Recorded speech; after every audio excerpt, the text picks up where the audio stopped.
Hello, beautiful, and welcome to the Moms Talk Sex podcast.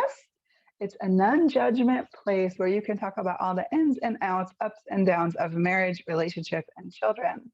I'm your host, Maury Elvington of Morph Transform Your Reality, where I help women overcome anxiety and depression so they can create the life they desire. I am so honored to have with me today the beautiful Michelle. Hi, Michelle. Hi.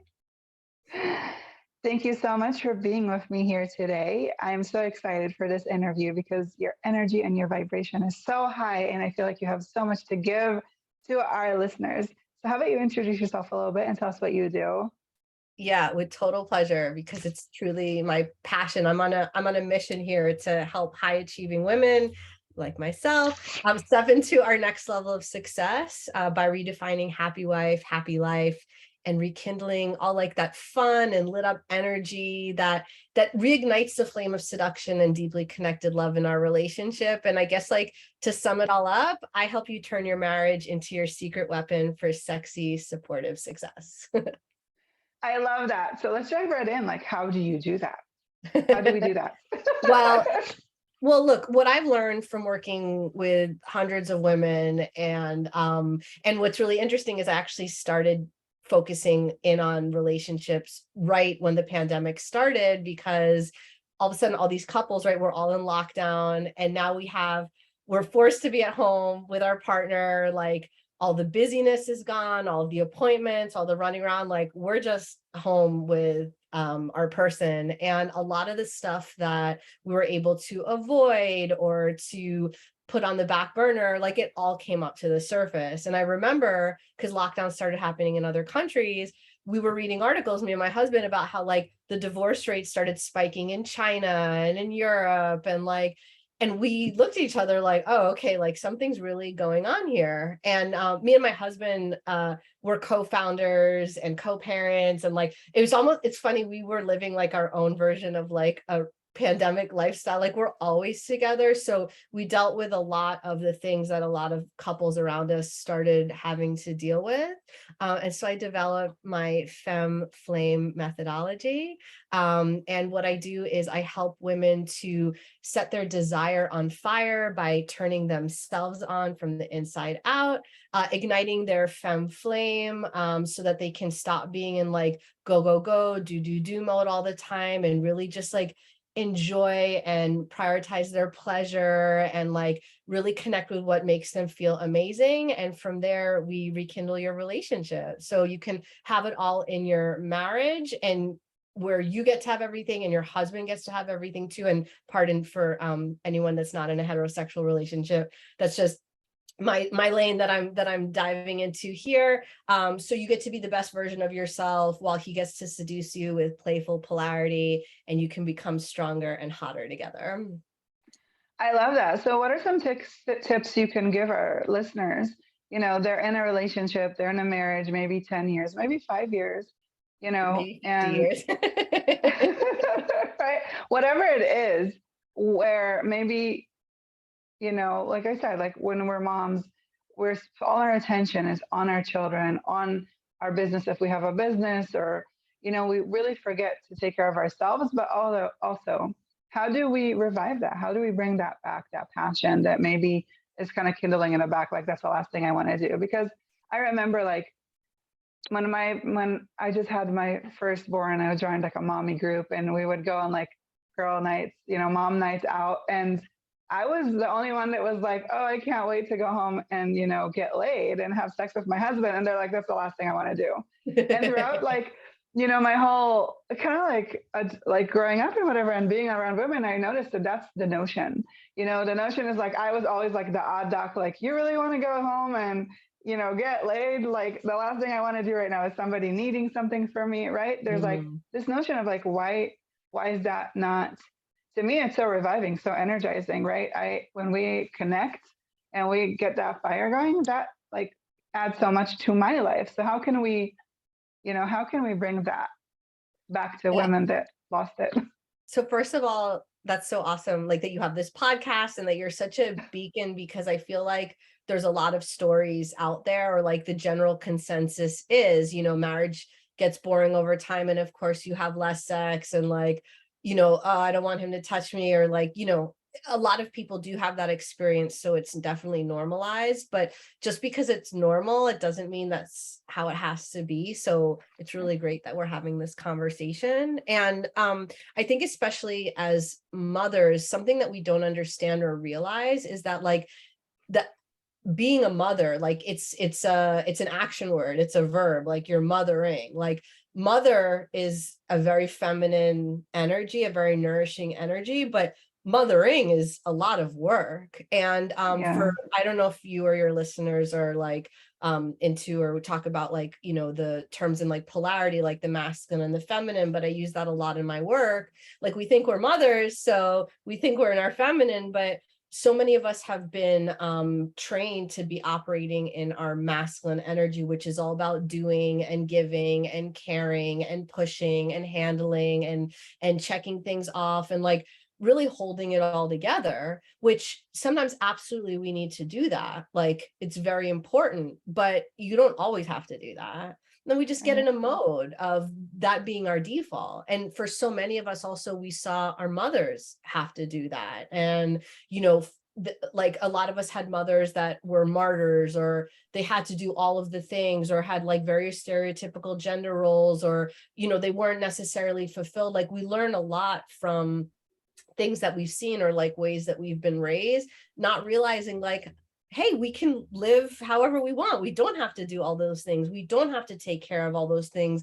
And guess what? Like everything's not going to fall apart. But even if it does, it's not working the way that you want it to anyway. So it might be actually Right. a good thing to let some of those things fall apart. And I know that's scary. And that's like a very like, you know, I'm not trying to tell anyone that's listening, like, just let your life fall apart and everything's going to be fine. You know, like as a coach, like that's what I do with my clients, is make sure that they can take those steps in a way that doesn't freak out their nervous system and that feels really good for themselves and their families. But a lot of times by the time women think that there's that kind of problem, they feel really alone, or they feel really stuck in what they've been doing, or they don't know how to talk about it with their partner. And then they kind of feel like they don't have any choice, but there's so much choice. But the thing is, if somebody that's listening is not interested in having sex or isn't interested in connecting in that way with their partner, that can be a real sign that they're like in doing mode too much.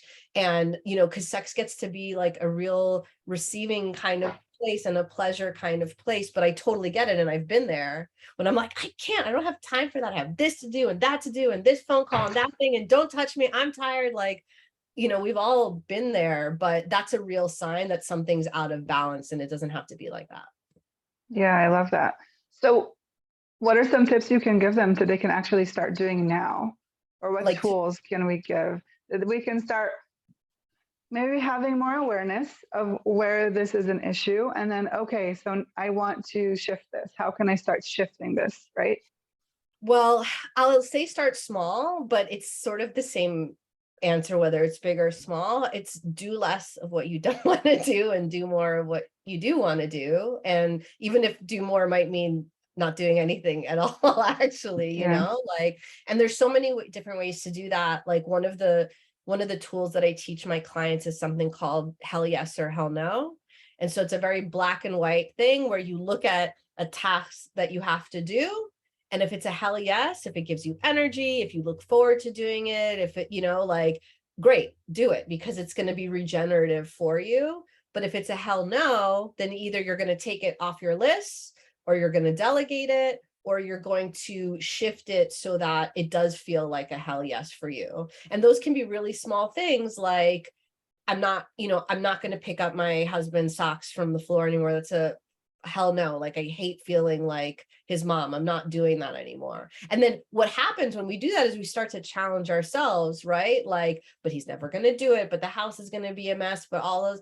And what I would say is, you breathe, you hold tight to your convictions. Like, if you don't want to do it, you're not doing it anymore. And, you know, that's boundary setting, and that's putting your desire first. And that's like respecting your self-worth. And that'll have huge shifts in your marriage, in your relationship, how you mother, like how you feel about yourself.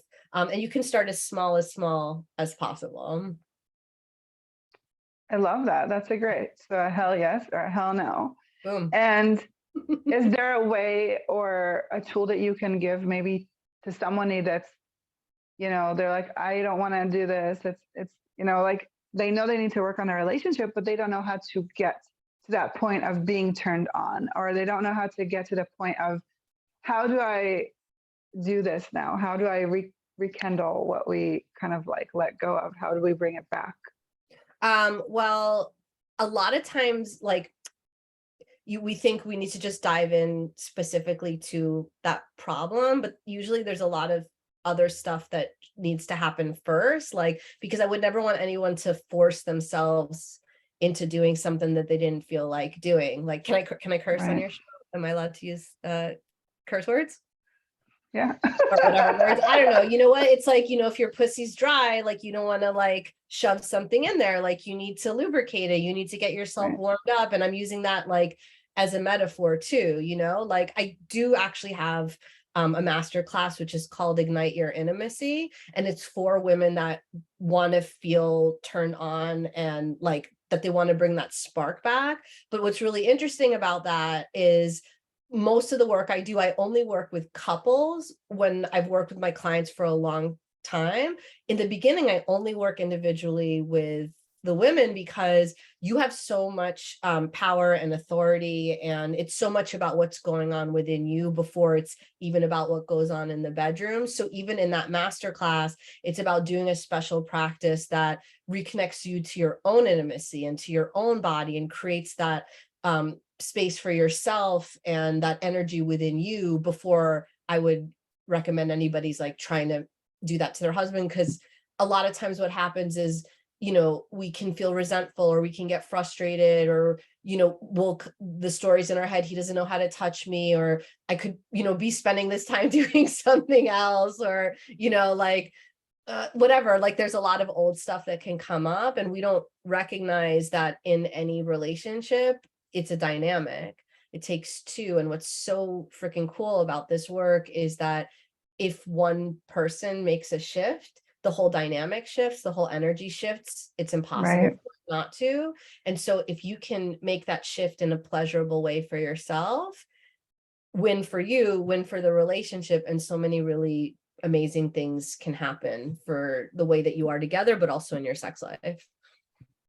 That is so true. The minute women really reconnect to who they are and reestablish that activation of the feminine vibration, it shifts and changes everything.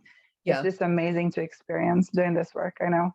I think we're both in the same field where helping women is like our top priority. But really, for me, on the bigger scale, is just raising the feminine vibration for our whole planet, right? Because the higher the vibration, the less of us are in this lack energy, the less of us are in this I'm not enough energy, and we can really allow that receiving to happen.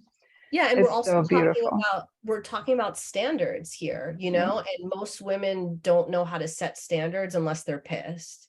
And that's exactly. why like a lot of movements are about like fighting for our power and demanding, what we want. And it's like, yeah, great, that might work when you're protesting, but like we're talking about our marriages, we're talking about our Yeah, home lives with somebody that loves us, but maybe they don't know how we don't know how to talk about that stuff, or so energy matters, how you right. act, how Definitely. you talk. But for so many women, they're up to here, they're frustrated, they're burnt out, and so if and when the words come, the delivery is not necessarily well received, and then we perceive it as he doesn't know how, men don't like emotional women, whatever the story is that like we were taught.